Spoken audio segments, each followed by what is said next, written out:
창세 이래로 성삼위 하나님께서 있어서 가장 만족스럽고 가장 영광스러운 날은 예수 그리스도께서 재림하셔서 타락하여 부패한 옛 창조를 불로 연단하시고 그 후에 만물을 새롭게 하심으로 재창조가 완성되는 날일 것입니다.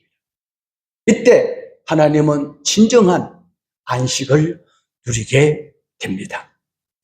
또한 이날에는 죽은 자들이 부활이 일어나게 되죠. 모든 인류가 주님 앞에 서서 심판을 받습니다.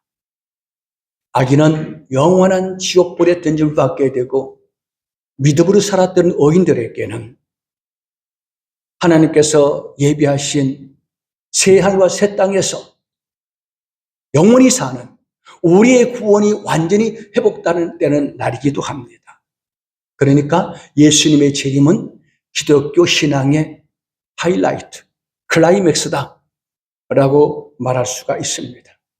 근데 문제는 우리 주님이 언제 재림하시냐는 겁니다. 주께서 말씀하시기를 주님께서 재림하시는 때와 시는 아무도 알지 못한다 그랬어요. 만약에 예수님이 언제 몇 시에 재림한다고 말하는 사람이 있다면 그 사람은 이단입니다. 가짜입니다. 근데 더 심각한 문제는 주님의 재림이 더디니까 우리 성도들이 재림에 대해서 관심을 갖고 있지 않다는 것입니다.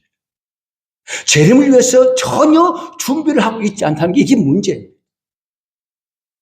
그래서 예수님께서 고난당하시기 전에 성도들이 주님의 재림을 준비하며 살도록 하기 위하여 예수님께서 언제 재림하시는지 그 시와 날과 시는 말씀하지 않았지만 예수님의 재림을 알리는 징조들에 대해서 24장, 마태복음 24장에서 분명히 말씀해 주셨습니다. 자, 예수님 재림하기 직전에 일어나는 징조들에 대해서 몇 가지 살펴보게 되면 먼저 자칭 그리스도라 하는 거짓 선자들과 그에 따른 대대적인 미혹이 있을 것이라 했습니다. 지금 세계 도처에 우리 한국만 해도 내가 하나님이다, 내가 그리스도다 하는 사람들이 많이 일어나고 있어요. 그리고 계속되는 난리와 민족과 국가 간의 분쟁이 일어날 것이라 했습니다. 지금도 이 지구촌에는 전쟁의 포화가 끊이지 않고 있습니다. 민족 간의 난리가 끊임없이 일어나고 있는 거예요.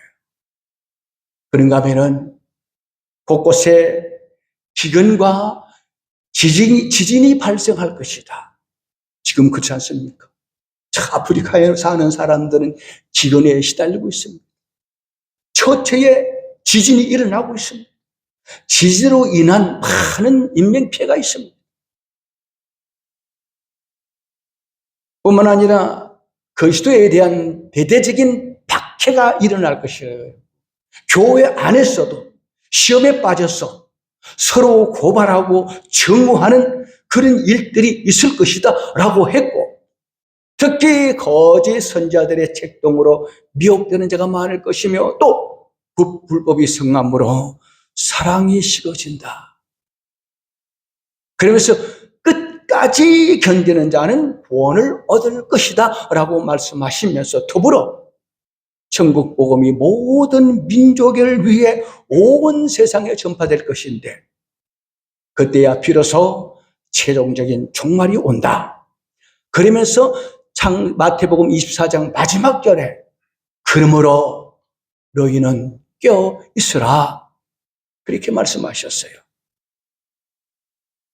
여러분, 마태복음 24장에서 주님의 재림을 알리는 징조들이 지금 나타나고 있지 않습니까? 바로 지금이 주께서 재림하실 때가 임박했다는 사실입니다. 그래서 예수님은 여기서 끝내지 않고 마태복음 25장에 넘어오면서 성도들이 어떻게 껴있는가를 세 가지 비유를 통해서 말씀해 주고 있습니다. 그리고 준비에 따라서 그 결과가 우리에게 주어진다 그렇게도 말씀하셨습니다. 오늘 본문 마태복음 25장 1절로 13절까지 있는 말씀은 세 가지 비유 가운데 혼인잔치에 신랑을 맞이하기 위해 기다리는 열처녀 비유입니다. 이 비유는 유대 사회의 결혼 풍속을 배경으로 말씀하고 있습니다.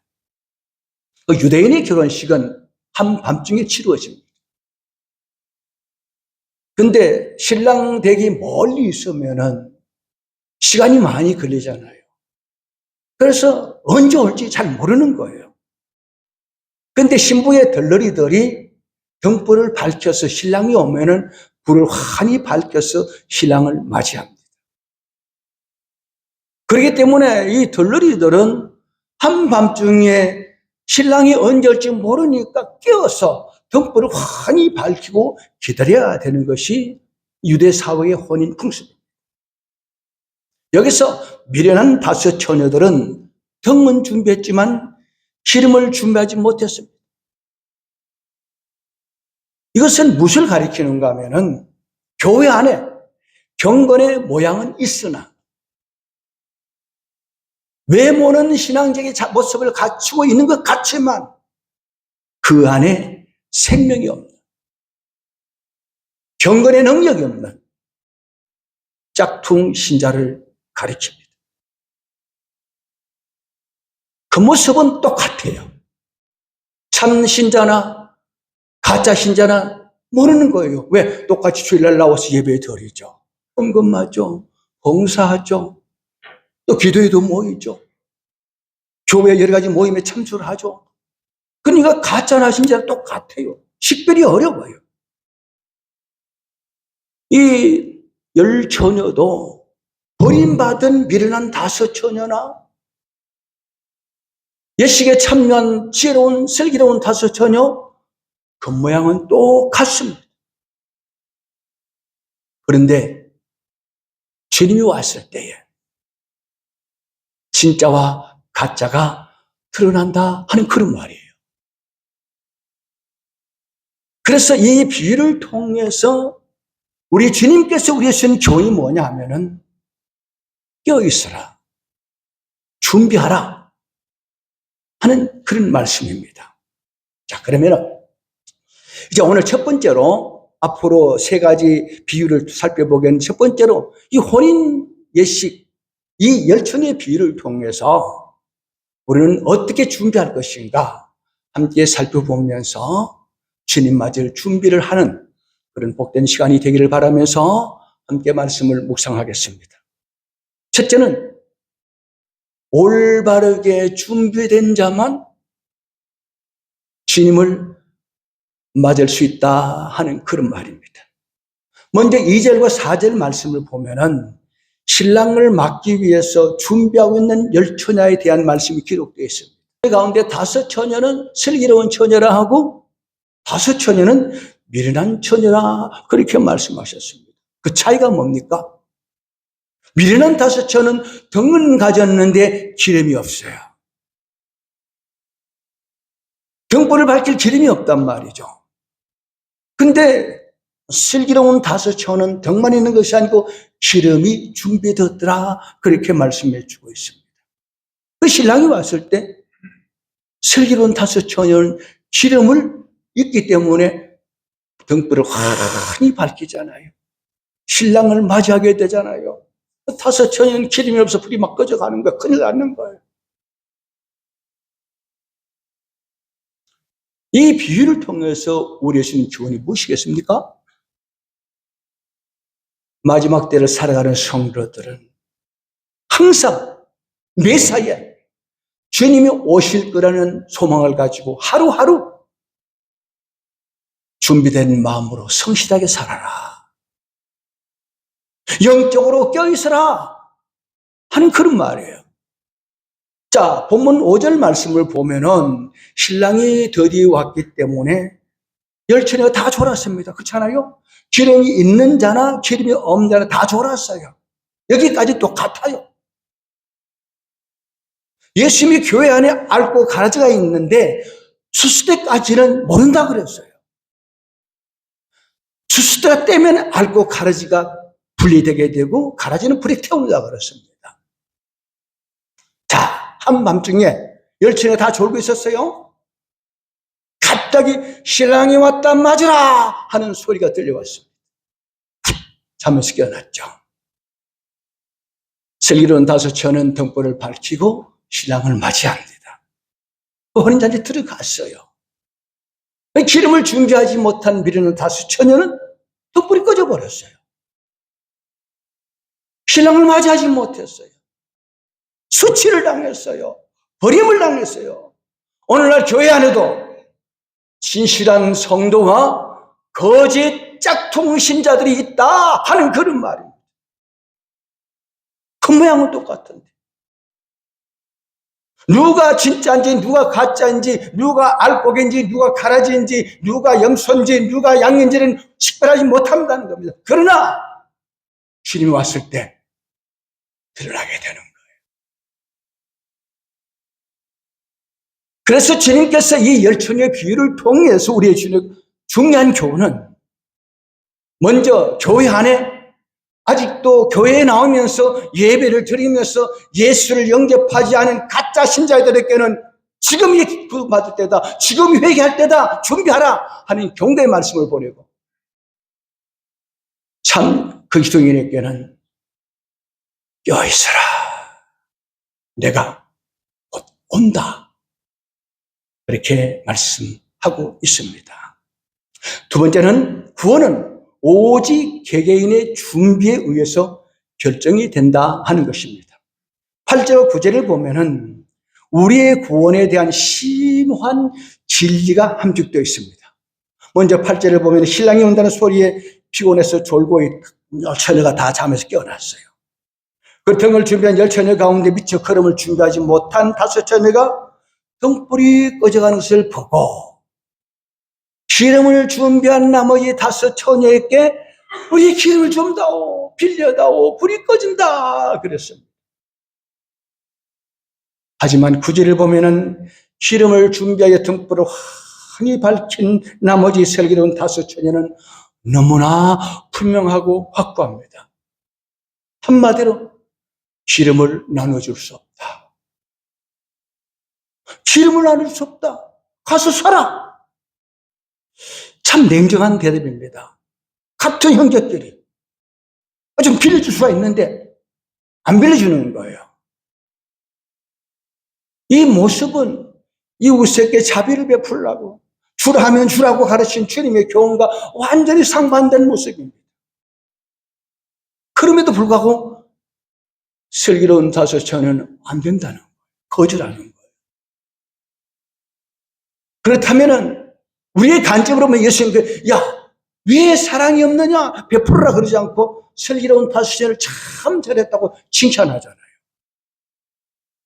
그리고 칭찬과 함께 다섯 처녀는 혼인잔치에 들어갔습니다.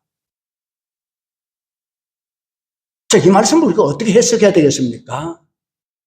여러분, 세상에는 다른 사람에게 나누어 줄 수 있는 것도 있고 나누어 줄 수 없는 것이 있습니다. 예컨대 내가 가진 재산은 나눌 수 있지만 내 사랑 안에 내 남편을 나눌 수가 없는, 내 부모나 자식을 나눌 수가 없다는 말입니다. 오늘 본문의 슬기로운 다섯 처녀가 기름을 나눠줄 수 없다고 한 것은 우리의 믿음과 구원을 다른 사람에게 내가 나눌 수 없다 하는 그런 말이에요. 그렇습니다. 구원은 지극히 개개인의 문제입니다. 즉 부모님이 신앙이 좋다고 해서 그 자식도 따라 구원하면 천국 가는 게 아니에요. 아내가 신앙생활 열심히 하면서 남편이 벌어주는 돈을 가지고 11조를 바친다고 그 남편이 구원받는 게 아니란 말이에요.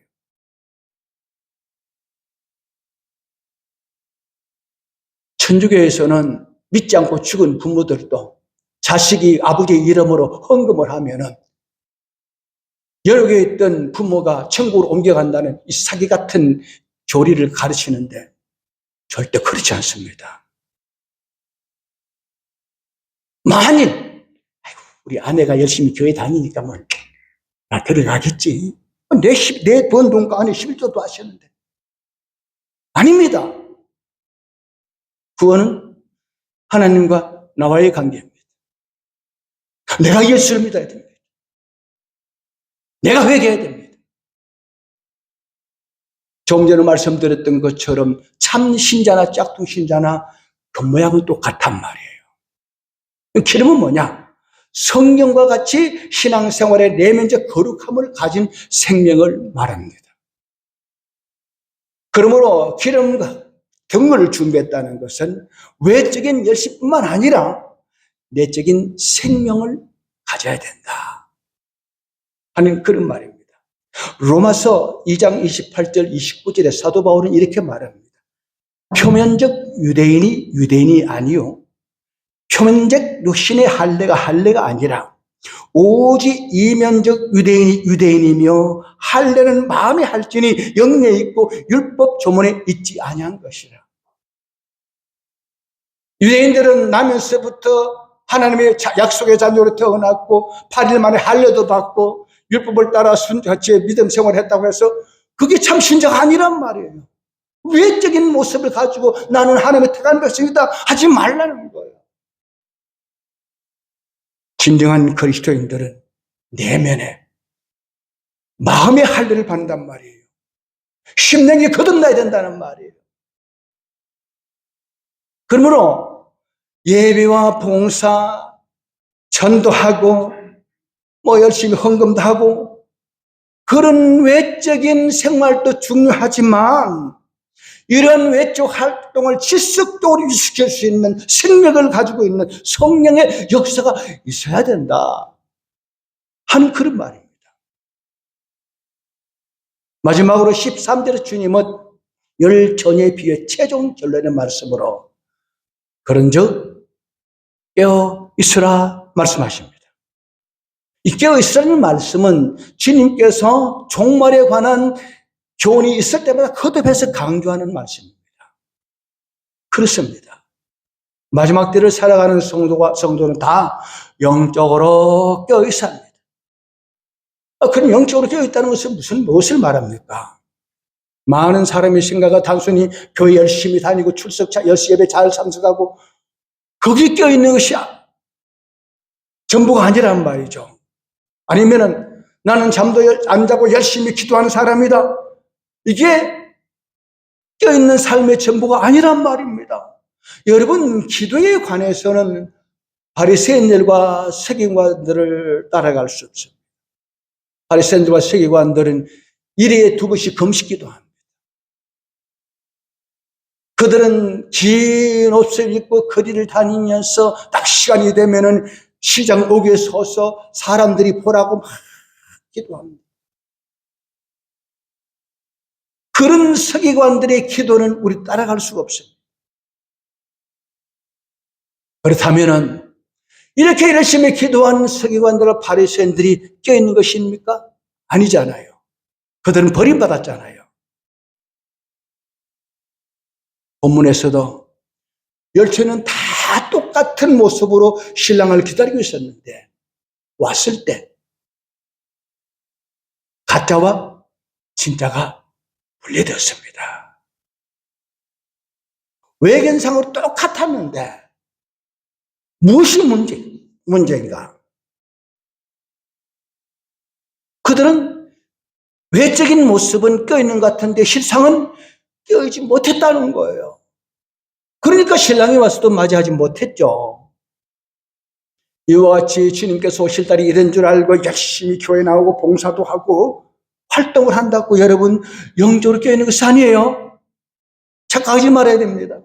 사실 이단에 속한 사람들은 타의 주종을 불허할 만큼 얼마나 열심히 있습니까? 그들의 열심은 우리 보통 일반 신자들이 따라갈 수가 없어요. 그렇다고 그들이 껴있습니까? 아닙니다. 그들은 외적으로는 열심인데 궁극적으로 그들에게는 생명이 없습니다. 기름을 준비하지 못한 미련한 다스체와 같은 사람들입니다. 기름이 없다 하는 말이 뭔 줄 압니까? 성령이 없다는 거예요. 유다서 1장 18절 19절 말씀을 보면은 마지막 때에 자기의 경건하지 않은 정욕대로 행하며 조롱하는 자들이 있으리라 하였나니 이 사람들은 분열을 일으키는 자며 육에 속한 자며 성령이 없는 자니라. 성령이 없다는 거예요. 경은 가졌으나 기름이 없단 말이에요. 외적으로는 종교생활을 열심히 하는데 거듭나지 못했다는 말이에요. 성령을 모시고 있지 않다는 말이에요. 고린도후서 13장 5절에 보면은 너희는 믿음 안에 있는가? 너희 자신을 시험하고 너희 자신을 확정하라. 예수 그리스도께서 너희 안에 계신 줄을 너희가 스스로 알지 못하느냐? 그렇지 않으면 너희는 버림받은 자니라. 예수가 없다는 말이 무슨 말입니까? 성령이 없다는 말이에요. 성령은 그리스도의 영이거든요. 그러므로 교회 생활을 아무리 열심히 해도 성령이 없으면 기름 없는 등불을 준비했던 미련한 다섯 처녀처럼 버림을 받게 된다. 그러므로 등불을 밝히기 위해서는 기름을 준비해야 되는 것처럼 우리가 천국에 들어가기 위해서는 성령을 받아야 됩니다. 어떻게 성령을 받습니까? 교회에 열심히 참석하고 봉사도 하고 기도 많이 한다고 성령을 받습니까? 아닙니다. 돈으로 살 수 있습니까? 다른 사람에게 아내나 남편이나 부모나 자식에게서 빌릴 수 있습니까? 아닙니다. 성령은 오직 하나님만이 주실 수 있는 선물입니다. 성령을 받으려면 회개하고 예수 그리스도를 나의 구주로 영접해야 합니다.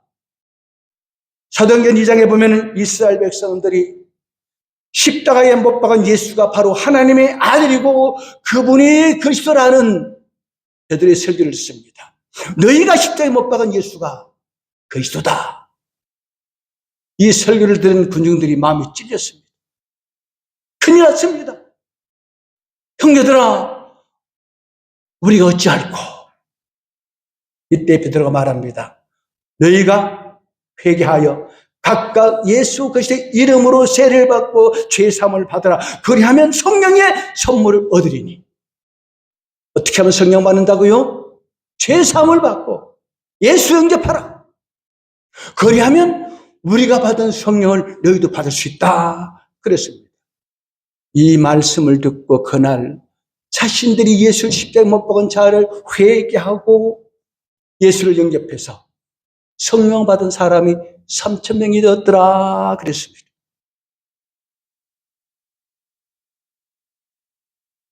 그럼 여러분 가운데 혹시 아직도 구원의 확신이 없는 분이 계십니까? 내가 구원 받았는가? 아니 소원한 사람도 있잖아요. 교회 나오니까 뭐 구원 받았겠지? 아닙니다. 내가 죄인임을 깨닫고 이 죄를 하나님을 자복하고 주여 내 죄를 용서하소서 나를 구원하소서 주님을 영접합니다 라고 해야 성령을 선물로 받게 됩니다. 성령을 받아야 신앙이 성장하게 되고 하나님이 기뻐하시는 열매를 맺을 수가 있습니다. 성령으로 기도하고 성령으로 봉사하고 성령의 능력으로 전도하고 성령으로 소원을 행하는 것이 슬기로운 다섯 처녀처럼 등불이 끄직하지 않는 참다운 신자라고 말씀하고 있습니다. 이것이 오늘 혼인잔치 비유를 통해서 주님께서 우리에게 가르치는 중요한 교훈입니다. 주님 오실 때에 기쁨으로 맞이하여 천국 혼인잔치에 들어가서 영원을 안식을 누리라고 이 시간 이 말씀을 우리에게 주셨습니다. 그런데 10절에 이런 말씀이 있어요. 그들이 살아간 사이에 신랑이 오므로 준비했던 자들은 함께 혼인잔치에 들어가고 문은 닫힌지라. 무슨 말입니까? 신랑이 오기 전에는 문이 아직 열려있다는 말이에요.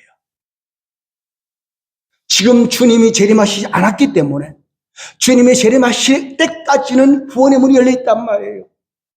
지금이 믿지 않는 자들이 은혜 받을 때요 구원받을 자이다.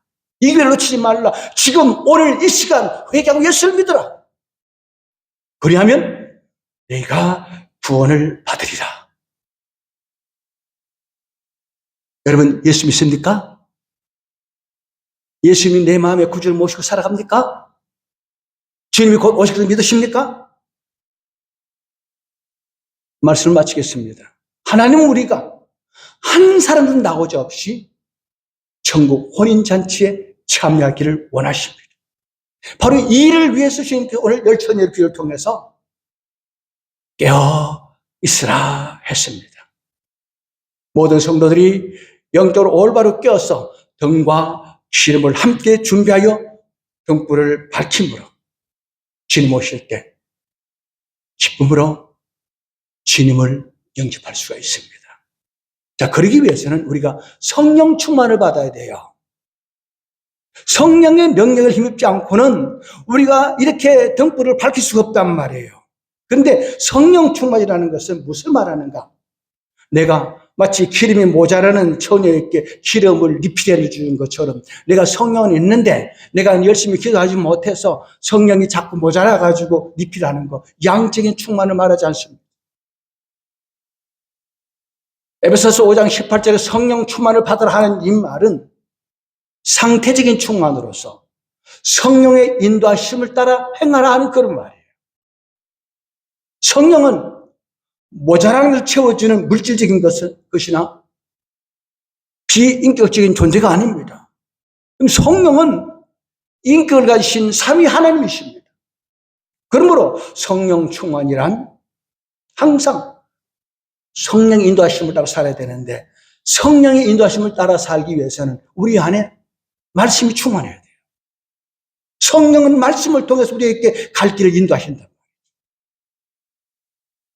로마서 사도 바울은 말하기를 하나님의 영의 인도하심을 받는 자들이 하나님의 자녀들이라 했습니다. 성령의 인도하심을 따라 살지 못하고 내 욕심을 따라 세상 풍조를 따라가는 사람은 하나님의 자녀가 아니란 말이에요.